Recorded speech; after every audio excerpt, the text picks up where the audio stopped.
Welcome back. Tonight we're going to be pulling the valve cover on this 3.8. We just about got it wrapped up. We've done some other jobs on it, just like the timing cover job as you've seen. We didn't record a lot of the reassembly just because of the fact we both had to kind of run through it. And reason being is that we want to sell this car and make sure that whoever buys it's not going to be stuck with a lemon, because one day we're going to open a dealership. So we want our quality to be good now, and that will proceed through the business. We'll never sell a car that's junk. Neither will we buy one that's junk either. We've already kind of removed the coil pack. You really want to make sure you disconnect your battery if you're going to be messing with that at all. It does make it a little bit easier to get this front one off. Front one's pretty easy to do.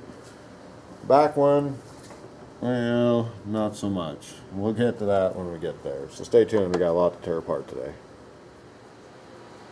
Alright, after you remove this area, if you choose to do so, one of the things I'm going to tell you you're probably going to want to do, depending on how bad it is, you're going to want to get all this stuff kind of broke off before you take that cover off. You do not want dirt in this engine. Dirt is an enemy. So we're going to clean it up partially, and once we get it open, we will do the rest of the cleaning there. Good time to do this is when you need to do an oil change. And you're going to want to do an oil change after you open these up. I've seen people not do oil changes afterwards, and you know, albeit it's probably okay, I wouldn't recommend it. You're going to probably want a shop vac if you do this, albeit you could probably do it without, but it does make this job a lot easier.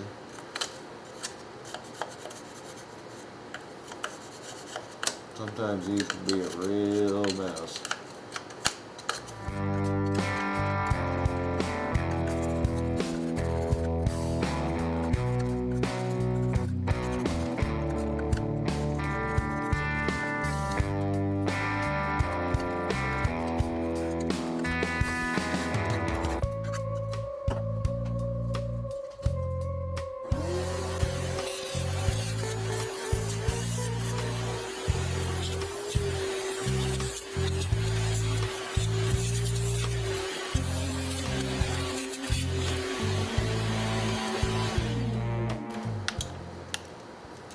Okay, these are 3.8 bolts and they're captured, so all you gotta do is just break them loose.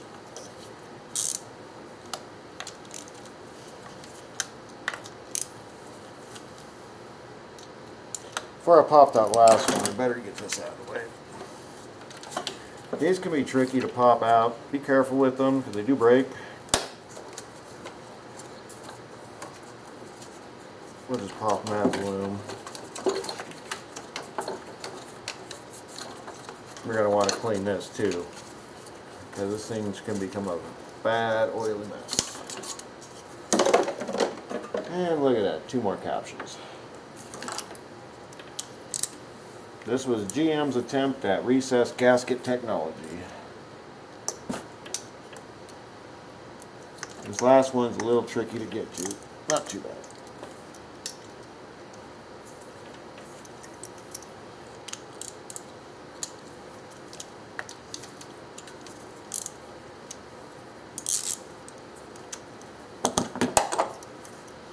Now these are designed not to actually remove from the valve cover itself.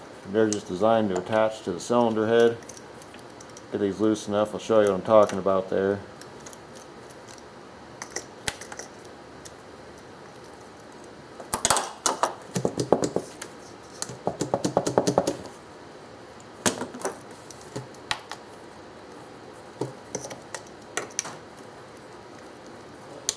Yeah, Jim had a real problem with these valve cover gaskets, which was really surprising. And this was like this all the way through its run through 2004.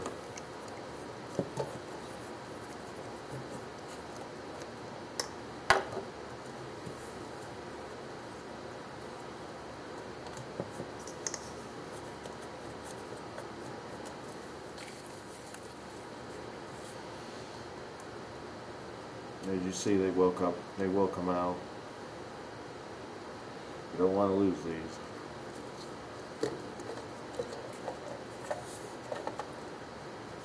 Look at that. Let's go ahead and pull all these out.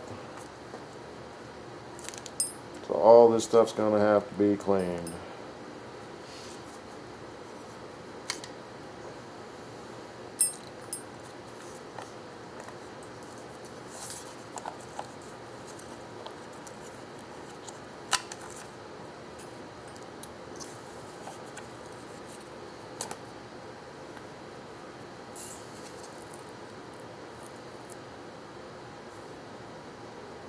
Okay, we're going to throw some parts washer.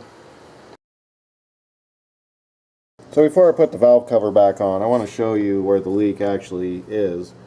As you can see right there, as the oil's starting to return back into the oil pan through the cylinder head, you see that stream of oil right there and ends up on the exhaust. Eventually on these, if it gets thick enough and gets hot enough, it can start on fire, and I've seen a few of these in the junkyard for that very reason. So we're going to take our time, we're going to clean this up. We're going to be probably hand cleaning it because I really don't like using solvents in this area. I just need to get it clean enough so the new gasket seats and holds. So let's do some cleaning.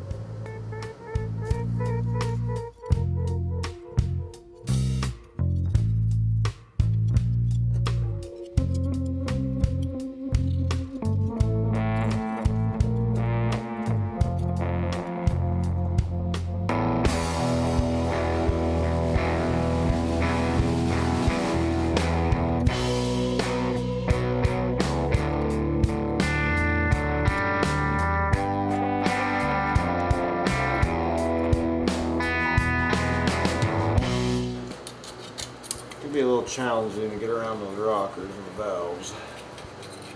Work at it though, you will get it.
Right before I slam the cover on, I've already done all my shop vac stuff. I take an alcohol wipe, tech wipes. You can get these at Walmart.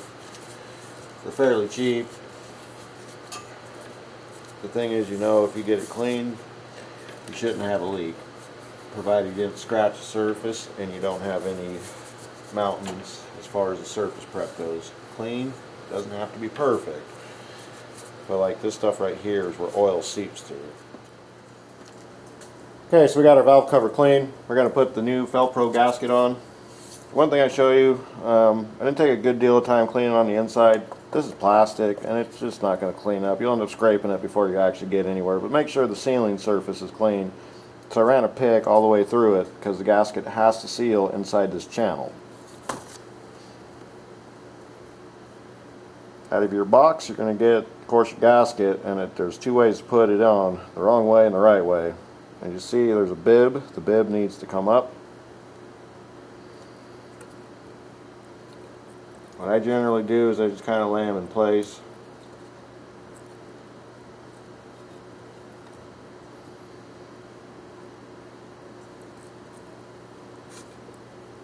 They can be like a little snake, but that's okay. Just work at it. You'll get it in there. Want to make sure we get this seated quite well. You'll notice here is a capture to make sure you put it on in the correct way that the manufacturer wanted it run.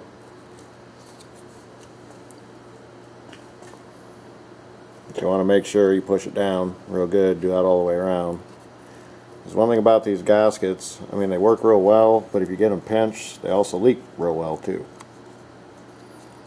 I'll just take my finger, I'll rub it all the way around. No RTVs used in this particular gasket. Now, I was doing some research, and yes, these are capture, but I noticed mine are a little weak, so I took them out not to have any more solvent destroy the seals on them, because this has to come off one more time. I'm going to have to replace the eyelet gaskets. Alright, let's go back to the vehicle and install this piece.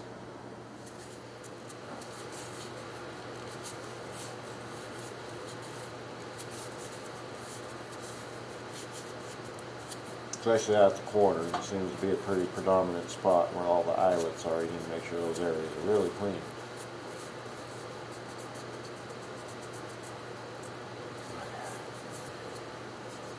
I want to show you the capture technology, like how these are supposed to not fall out, but again, be careful with these, because these could cause a bad day if they get in the engine.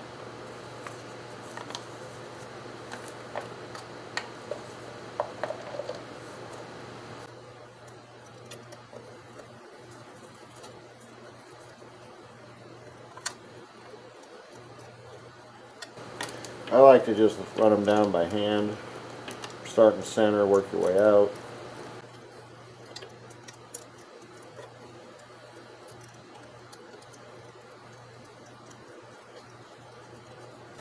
These are one of those things, once you torque it down, you pretty much just run it until it stops.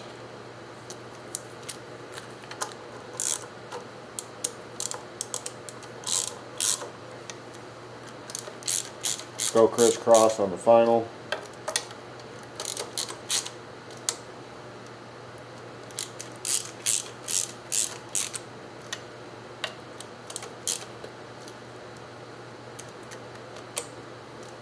Alright, one more time just to make sure.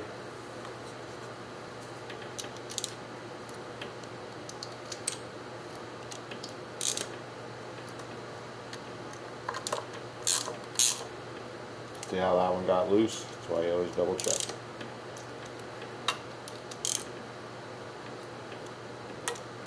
Torque wise, my assumption, just looking at the size of the bolt, is going to be about 2-3 pounds.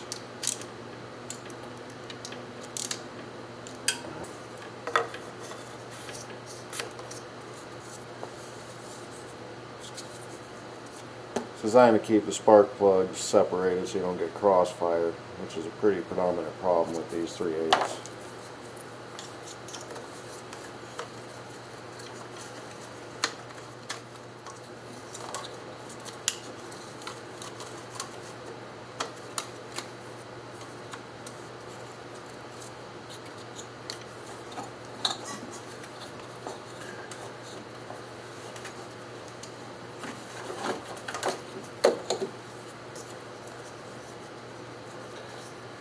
Alright, get your spark plugs where they belong. Or get your spark plug wires where they belong. Last thing we're going to do is put this ignition module back on. 2 bolts, simply bolts to the side. Now you do have a ground under here, and I'll show you this in a sec.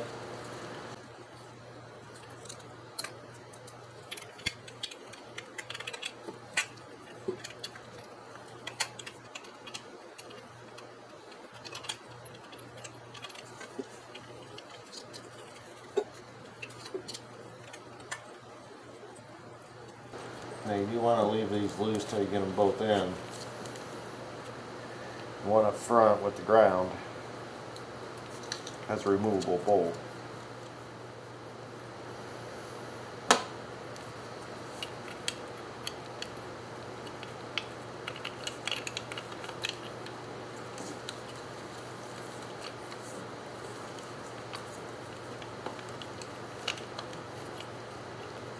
You'll feel it drop into place once you got it in the hole.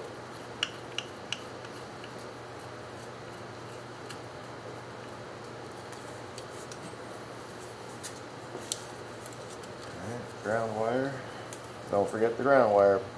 Your model might have 2 down here, might have 1. After about 94, they were making pretty significant advances in their computer or CAMS technology, as it says.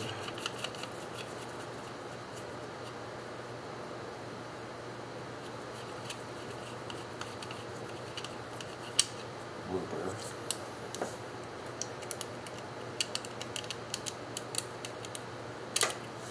Alright, you want to tighten up these 215s in the deep socket.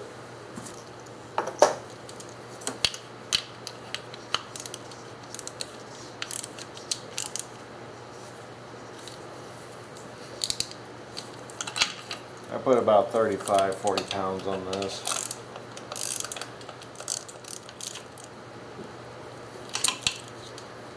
Alright, ground wire up front.